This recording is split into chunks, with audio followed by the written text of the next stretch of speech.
Well, with that, hello and welcome everybody to Castlevania Symphony of the Night. Quite the intro, isn't it? Starting off in the final stage? Well, if this is your first contact with the series ever, I'm gonna explain what all of this is about in a second. But first off, I want to let you have this experience with me, because something's about to happen here. And I don't really want to spoil anything. So we're just gonna walk past this gate and then... Dracula, die now and leave this world. You'll never belong here. Oh, but this world invited me. Your own kind called me forth with praise and tribute. Tribute? You're a thief. You steal men's souls, their freedom. Freedom is always sacrificed to faith, good hunter. Or are you truly here by choice? All I'm here for is you. To hell with your heresy. You're nothing but a blight on mankind. Ha! Mankind. A cesspit of hatred and lies. Fight for them then, and die for their sins. And there we go, that's the final boss of the game. Let's go. Let me just see if I can... been a while since I played this. Might not go as smoothly as I wanted to. There we go. Yes, okay, still got it. So yeah, we're fighting Dracula. This is the final boss. This is the end of the game. This is the end of Castlevania. But just not that one. It's the end of a different one. It's actually pretty much the end of the sequel of this game. The prequel of this game, Rondo of Blood. But as I said, I'm gonna get into the whole story of it for a second. For now, all you gotta know is Dracula's the bad guy, we're the good guy. We're part of a clan named Belmont. Oh, nope, didn't want to pick that up. Give me the cross. And the Belmonts have been fighting Dracula for a while because they have this special whip of theirs, which is very effective against him. And as you can see, we're playing Richter, wielding the vampire killer, the whip, which is in possession of the family. And this is a toned down battle of Dracula. Dracula is a lot more difficult in actual boss fights, but since this is technically still the beginning of the game, or the prelude to the actual game, this fight is a lot easier. But as you maybe have already noticed, he does have 2 health bars, and that is... oh, that's gonna bite us in the ass in a bit. Might not be able to do this the way I want to, actually. But there's actually... I don't think there's a way to actually lose this fight. It's just that if you do it well enough, you'll get certain... stat upgrades and like better stuff for the actual game. Oh, there we go. That was a bit too close. And across. No. Okay, this. It's been a while. I'm not doing this as well as I thought I would, or I wished I would. Because I have done this battle pretty much flawlessly before. I think I've got hit once, which was kind of annoying. Don't actually know if I ever did it without getting hit. Doesn't matter though. Can we... no, why can't we do that? Come on. Oh, yeah, right, buttons. Yeah, I'm playing this with a controller, but I usually have a different layout, but I can't change it yet, and I can only like change it once I play the actual game with the actual character, because we won't be playing Richter for long. We will be playing as somebody else, and you'll see that in a second. There we go, that's the cross. Yep, nice. Okay, almost got his first health bar down. There we go. Come on, boy. Give me the second phase. Really? Another hit? Oh, fine then. These... there we go, and that is Dracula's true form. And that battle is gonna get a lot more difficult. But also... shit, yeah, didn't make it. Okay. Never mind. Gonna do it this way. So this little girl is Maria. She's basically a magician. She's got those animal spirits. We can play as a grown-up version of her later on, or like as an alternative mode. But that is like, I would play the actual game first before getting into all the alternate characters, because I think you can play the game as Richter actually. Come on. There you go. That is quite the position to be in, Richter.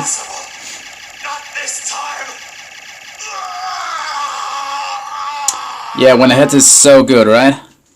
Okay. So, that was the intro. Didn't do it as well as I wanted. I could technically restart, but oh well. There's nothing I can do about that name, I'm sorry.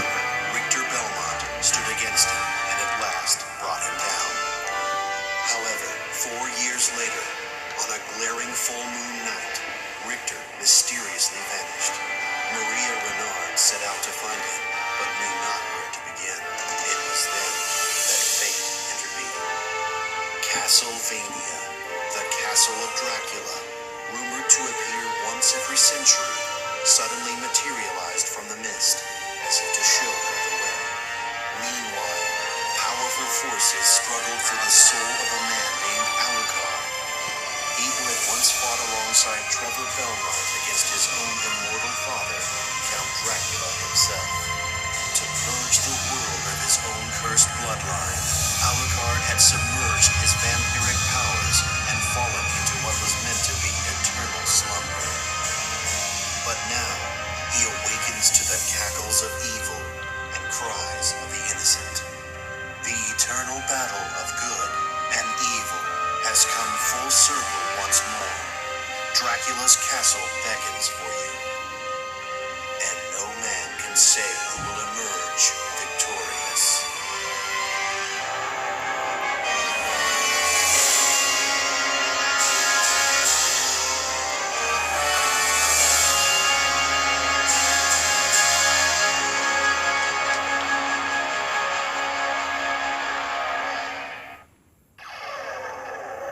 Oh, it is so wonderfully corny. It is so unnecessarily dramatic. I love it so much. And as you can see, this is most definitely not Richter. This is Alucard. We are gonna be playing as Alucard. And he does play quite differently. God, can I change the layout? Give me a second here. That's the map. System, can I? No, right. But I did, playing this game the first time, I know that, I think? Maybe I just got used to it. No. Okay, never mind, maybe we'll figure it out later. Yeah, don't need the time attack, we're not doing a speed run here. So yeah, Alucard does play a lot differently. And I think it's time to talk a bit about this series in general. There we go, okay. Give me a second here to get back into the gist of it. The thing about Castlevania is this series has been going on for a while. If you like watching anime, you might even already know Dracula from, or Alucard from the Netflix series. This is the original version of him. And the story is pretty easy actually. It's Dracula rises, the Belmont of the game wields the whip, and then, yeah, Dracula is defeated most of the times. But it does get a bit more complex as the games move upwards, because it started on like the Game Boy Advance, and obviously, no, it started on the Game Boy, like the original Game Boy, not even the Game Boy Color. The original handheld Game Boy, that's where it started. And from there on it basically moved up to the Advance, to the Nintendo DS, of course. There's been a few PlayStation games even. Although we don't talk about the Curse of Darkness games, that's a different thing. But yeah, this is from the Game Boy, no, this is from the Game Boy Advance, PS1, and basically Nintendo era as well. We usually call these the classic Metroidvanias or the Igavanias, because of one of the developers. And yeah, that's pretty much all of it. I think the thing you gotta know about this series is that Dracula is impossibly powerful compared to his usual depiction. There's gonna be an encounter in a few seconds, which is gonna highlight that as well. I do try to jump with the X button on the controller, but that's not how it works here. Alright, yeah. Just give me a few jumps and then I'll be golden. Also, you will not... That intro when the light turns on, it's so amazing. You won't be seeing the vampire killer a lot, actually. All these games, all these classic Metroidvanias, they very much focus on giving you a wide range of weapons and not just having you wield the whip the whole time. We're not even gonna play a Belmont here in this game. And there's like, by now there's a lot of lore, how this all came to be, how the Belmonts became the vampire hunters in Castlevania. I don't want to go too deep into the lore of it, actually, because I just want to have fun with this. But basically the main games that carry the most story that's going to be relevant for this are going to be Castlevania 3, I think. Which follows, I think it was briefly mentioned in the beginning, it follows Trevor Belmont as he takes on Dracula together with Alucard and some other people. If you've watched the Netflix series, you will actually know them. God damn it, I'm so bad. But I'm trying to focus on talking as well, so that's my excuse. Yeah, so Trevor, Alucard, a man named Grand Dynasty, which I don't even know if he makes an appearance in the series, and of course a mage named Sypha. These are like the original cast of Castlevania 3. You could pick the other characters up while you were going through. In the end you defeated Dracula, obviously, and that was that. And then basically Alucard laid down to sleep. I think the canon differs a bit if he's like the actual son of Dracula, like biological son, or if it's just like some kind of vampire son, father-son thing, you know, like he turned him. But I think actually he's like his physical, real-life son. I think that's how it ended up being. I think that's how they cleared it up and retconned it later on. I think they might even do that in this game. Been a while since I played it. Then there was the game before this one, Dracula X or Rondo of Blood. One of these is the original Japanese name, and the other one is like the anglicized name, which basically followed Richter as he tried to free his girlfriend from Dracula. And that was basically, we saw him defeat Dracula. For the first time in Castlevania, Dracula has actually been killed. The other Belmonts, they managed to defeat him, but never were strong enough to 100% kill him, actually. And he could always like flee or revive himself, possess somebody or whatnot. And basically, Trevor was the first Belmont to ever actually kill Dracula. That doesn't mean a lot, because he does get revived a lot throughout the series, as we will see. But now the castle once again has risen for some reason, although Dracula shouldn't even be here anymore. Castlevania, that's the actual name of the castle, is very strongly connected to him. I am waiting right here in front of this next room, because something's gonna happen which is gonna explain a bit more about Dracula right here. Because this is death. I love the voice actor. I love it. So crunchy. Insolent boy, but there will be no games here. If you will not behave, be gone. I will do neither. Step aside, old man. Such arrogance. Very well, but I shall see you very soon.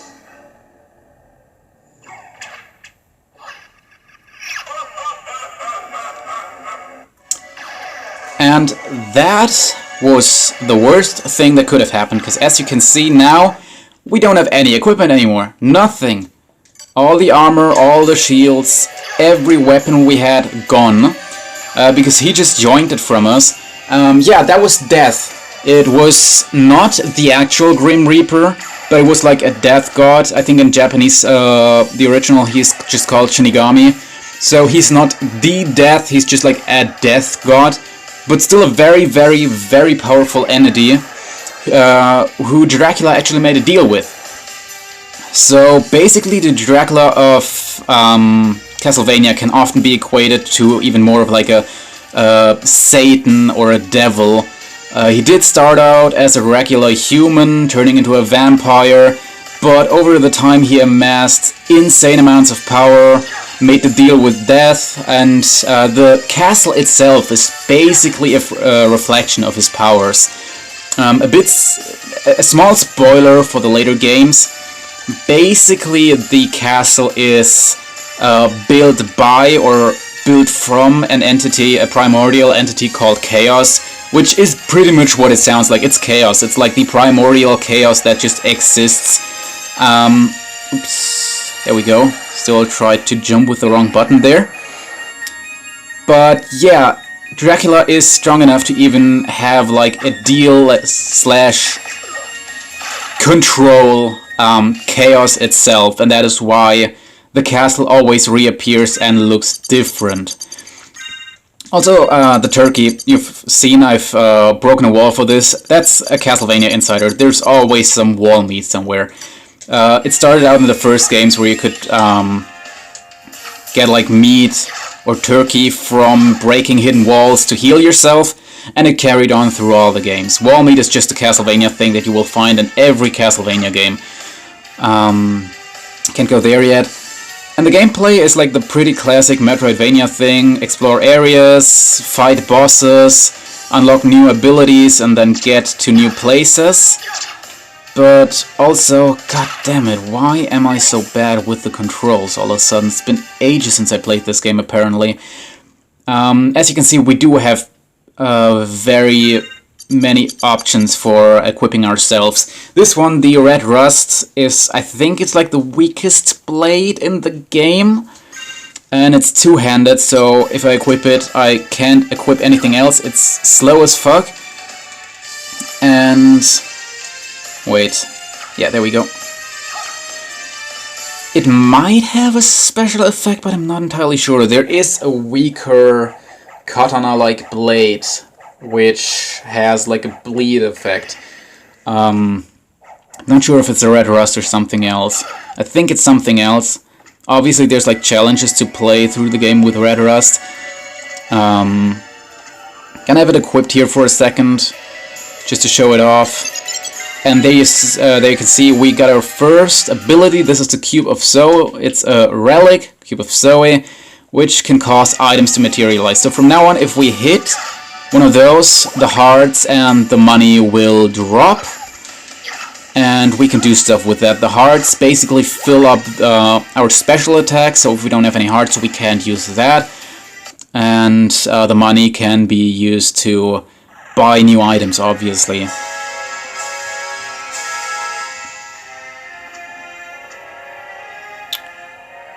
What I love about this game is not just the amazing art, oh god, and just the whole vibe of it. God damn it, you have like a second of standing there after using the Red Rust. The animation is so slow. They also... No, could you not? Could you not do that? Okay, my controller's glitching out there. Could you try to get a hold of yourself? Okay, that's better. Get the short sword back in here. There we go. Yeah, now okay, now I got it. But also they obviously upgraded the enemy AI, as far as you can talk about AI with these. But basically the enemies are far more nuanced than they were in the earlier games. There's a lot more enemies. And just the music is wonderful. The music is one of the best Castlevania OSTs we ever had, in my opinion. It's absolutely insane. And since this was like the first game on a bigger console, you had so many more options. Some of the Game Boy games, like the Game Boy Advance games, they did try to do more with what they had, but in my opinion, most of them fell a bit short in one end or the other. My personal favorite, which is Harmony of Dissonance. Wait, is it Harmony of Dissonance? I keep mixing them. Yeah, Harmony of Dissonance is fell a bit short in the music section, although that didn't really bother me. I really like playing through it, although not a lot of people seem to like it. The game I like the least, actually, is the one many people have nostalgia for, so controversial Castlevania opinion here, but I really didn't like Circle of the Moon. It was just a horrible experience to play for me. There's a lot of very annoying enemies in that one, there's a lot of very annoying effects in that one. The main gimmick of it is kind of like a magic system with different cards you can equip, but they have a 1% drop rate only, so you can't really use that. And if you get lucky, you'll have like a few cards, and you have to get like real lucky to get the actual useful ones. But yeah, enough about that game. We will be focusing on the best entry into the Castlevania franchise to this date, in my opinion. I am very excited for what's to come. This franchise has kind of been dead for quite some time. They did try to reboot the series on the PlayStation as more of a God of War kind of game with like lots of hack and slash, you know, kind of like God of War, Devil May Cry. But that really didn't work out because they changed a lot of the story and basically ended up with something that people really didn't like. They kind of just changed characters completely, left characters out, just kind of wrote a whole new story with some of the existing characters, which has been widely regarded as a very bad move. The games are fun to play, in my opinion, and I like their vibe, like their style, but it's definitely something that doesn't fit with the casual or like the actual Castlevania games. So yeah, I'm a bit ambiguous about those. They're fun to play, but I don't know, they really messed up the story. Now, the dagger we just picked up, that's like our first special attack, or our first sub-weapon, as they are called. There's a bunch of different ones around here. The cross that you've Richter seen using is one of those. And there's gonna be a lot more that we can pick up in the future. They usually drop from these, so the candles can either drop like hearts, money, or sub-weapons. They're fixed for the most part, so each candle always drops the same sub-weapon. The dagger is kind of useless in my opinion, because it just, you know, you just kind of throw it in a straight line, and it doesn't really do much damage. So for the most part you can just get closer to enemies and hit them, and it doesn't really matter. But yeah, there's gonna be cooler sub-weapons, along with some references to a very well-known anime, actually. Yeah, being a Japanese video game, which was around the same time that JoJo became popular. Actually, there are JoJo references in Castlevania, and there's plenty of them actually. There's bosses in different games, which are kind of like a JoJo reference. One boss basically even has a stand.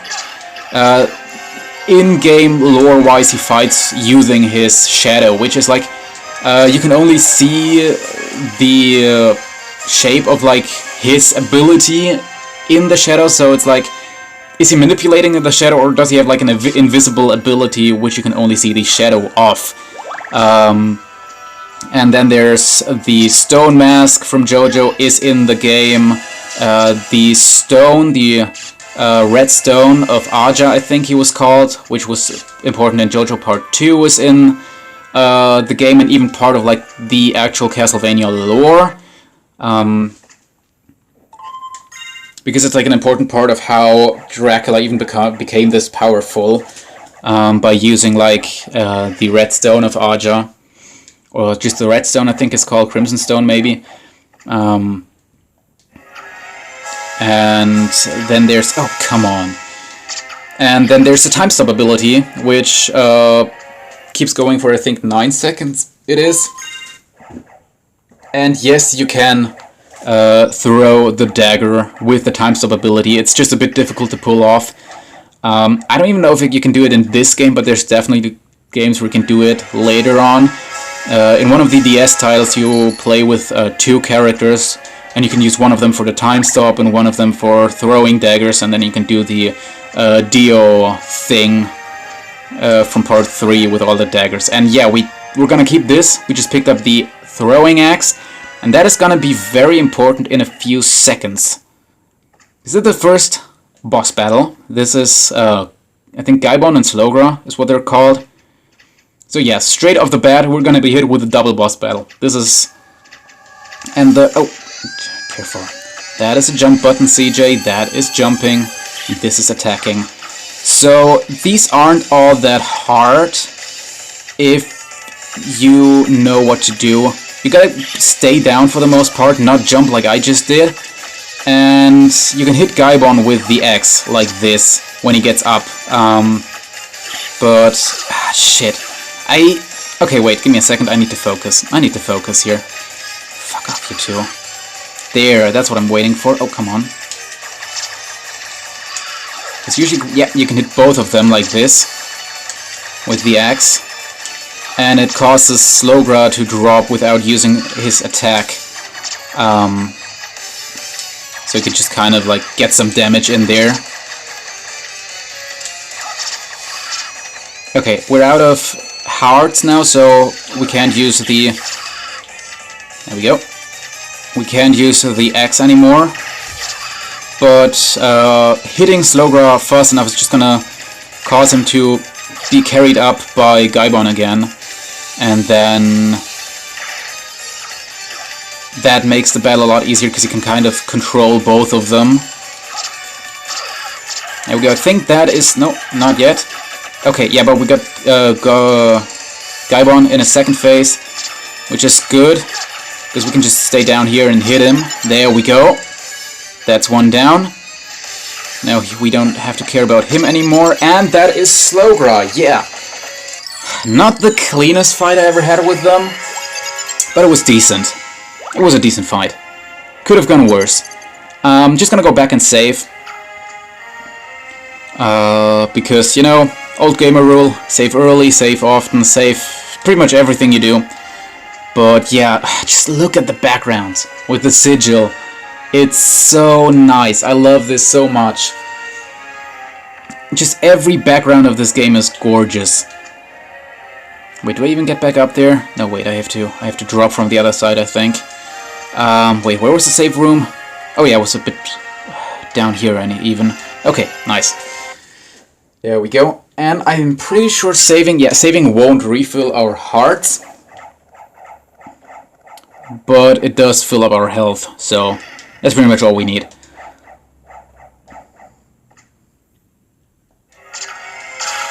And with these two out of the way, we can easily just traverse back up here again.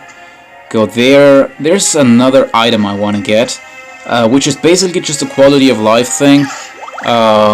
But there's like a lot of stuff and info you can get, which we don't have access to yet, simply because I haven't picked up the items. But I definitely want to do that right now. It should be just around the corner, actually, if I remember correctly.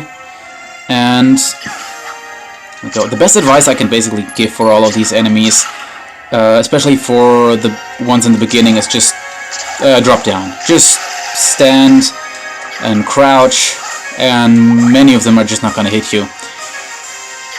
There we go. Are we going up here? Where was it? I think it might have been down there. I'm not entirely sure. Give me a second here.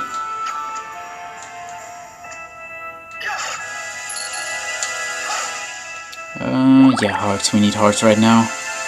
Oh, I think, no, this is just the way back. No, is it the way back? Yeah, I think it's just the way back to the main hall we've been in with the rat skeletons.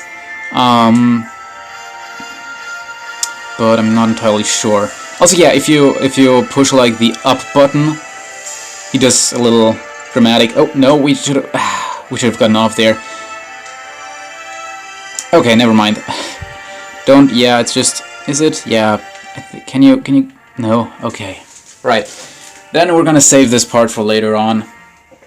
And I'm gonna explore other parts of the castle.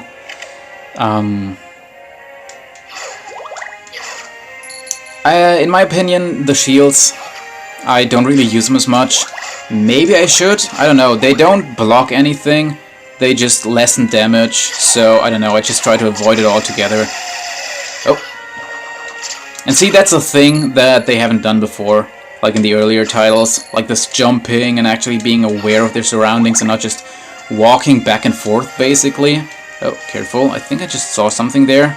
Not entirely sure how to reach it, though. Might just be a secret wall, might be... Nope. Okay, like there's definitely a room over there. How could we access that? Maybe from the other side. Probably from the other side, because we can't get up there yet. I think we need double jump or anything. Something else, even. That was like the top right of the Slogra and Gaibon boss room. And we can't get there yet, because there's no platforms for it. Go. These are, I think, zombie soldiers, what they're called. So yeah, this is basically also a thing about Dracula. He's like the one Dark Lord in the games. Oh no, that's useless. It's just... Wait, I'm gonna show it off and then I'm gonna drop it. It's like a little diamond you throw and it's gonna jump around a few times. And it does look really useful in these narrow corridors, but it's just actually not worth trading the axe for it, because with the axe you can safely reach enemies above you. God damn it, jumped again. There we go. And if you time it right, you can block their or literally cut off their attacks by just attacking them anyway. So yeah, I think the jewel, I think it's called, quickly loses its effect in like bigger rooms. Maybe I'm just using it wrong, I don't know. But I never really grew fond of it. For the most part, I'm just using either the axe or a holy water, which is either very good or very bad depending on the game you're playing. God damn it. There we go. And also, this is the version of the game with the new voice acting, because in the original the text was a bit more different, because they tried to like directly translate. Is it the salt? Yeah, the salt basically just you drop. It's like a worse holy water. You drop salt on the ground and that's it. And enemies walk through it and take damage. So yeah, the Japanese version of the game, or the original translation, was closer to the Japanese version. No, I don't want to be here yet, I think. Do I? That is the holy water. That's like the better version of the salt. You drop it, it makes a flame, makes a lot of damage.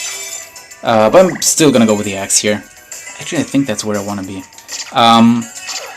So yeah, all the dialogue sounded a bit stiff, a bit wrong, you know, because they tried to directly translate it.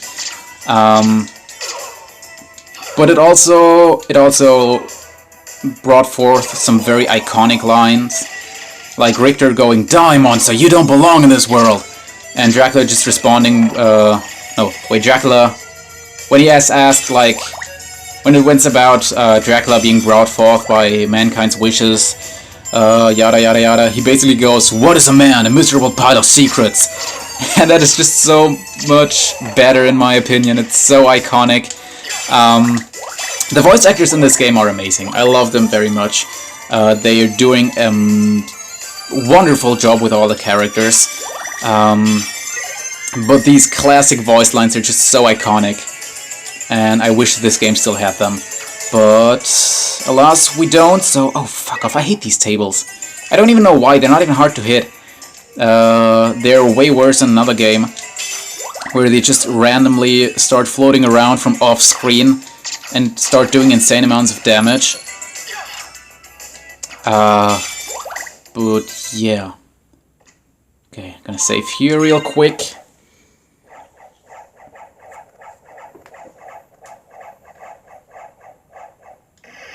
There we go. And of course the enemies respawn once you save. They even respawn once you like enter and exit the rooms. It's just how it is in these games. I think we're boring otherwise anyway. God, the stained glass windows are pretty. There we go.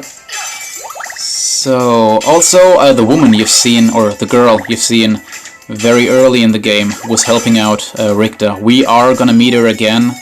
In the beginning it said that she also was looking for, or that she in general was looking for Richter, and that Castlevania suddenly appeared out of the mist. So she's around. She is currently traversing the castle as well. And once I'm done with the main story, I might even do like an episode or two where I'm gonna play the game as her or as Richter, just to show him off. Usually you have to beat the game before you can unlock that, but I think in this version it's like unlocked from the beginning, so I could have just named this save Maria and then played as her. But I wanted to show off the main story, the main thing with Alucard, and see... Oh, wait, do they block? Do we... Really? Do they just block damage? I always... Wow. I always kind of thought they just, you know, lessened damage and didn't completely... Really? Didn't completely block it. Well, maybe I was wrong about shields then.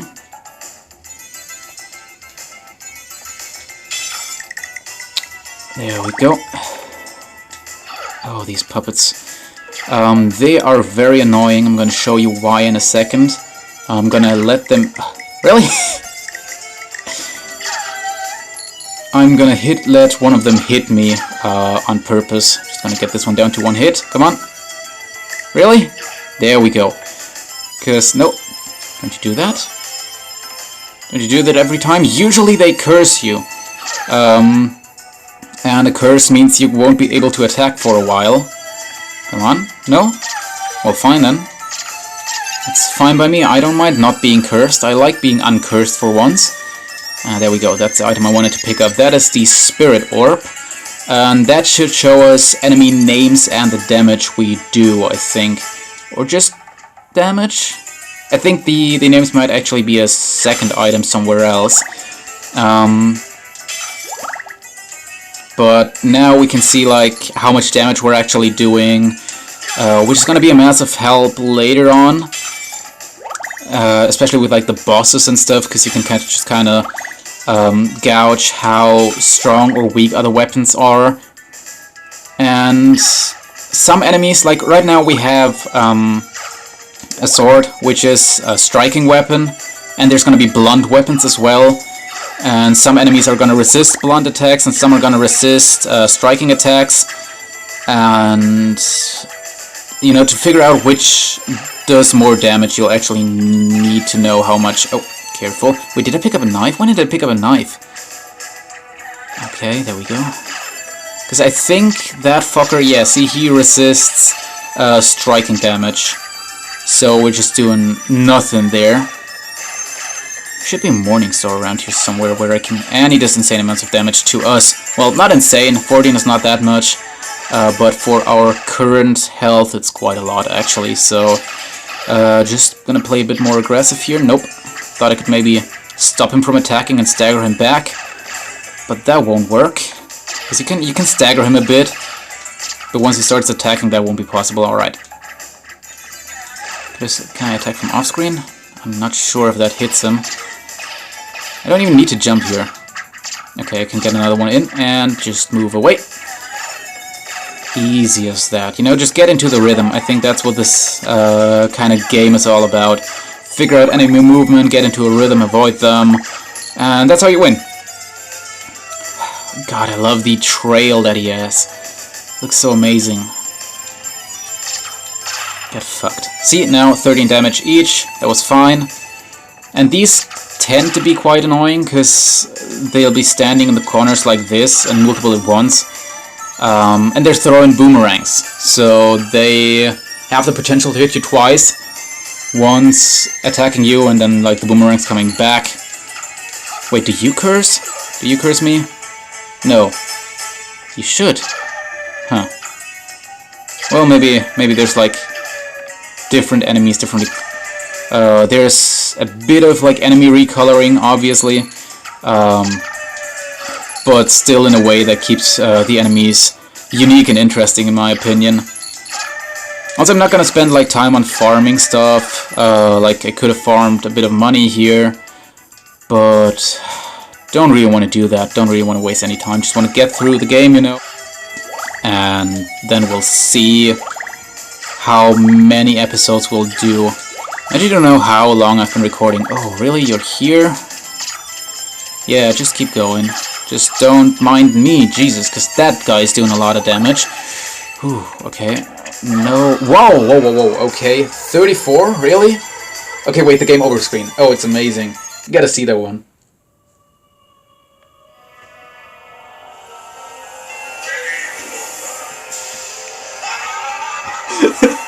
I love it so much. It's so over the top and unnecessarily dramatic. Alright, but yeah. First death. Still right back into it, come on. Gonna have to... Wait, no. Do we have to redo the area? Give me a second here. I thought I wanted to play until the next boss fight, but I'm not sure when that actually is, so let me just see how long I've been recording. So yeah, I've been recording around 40 minutes for now. I don't know. Don't want to drag these out for too long. Might just actually throw in a break here. We did the intro, we did the first boss. I realize I'm playing horribly because I'm not used to the layout anymore. So yeah, let's just go back to the safe room, save there, and then let's just call it a day, or, well, an Alucard's Cars a night. Vampires. Goddamn, that was a really bad joke, I apologize for that.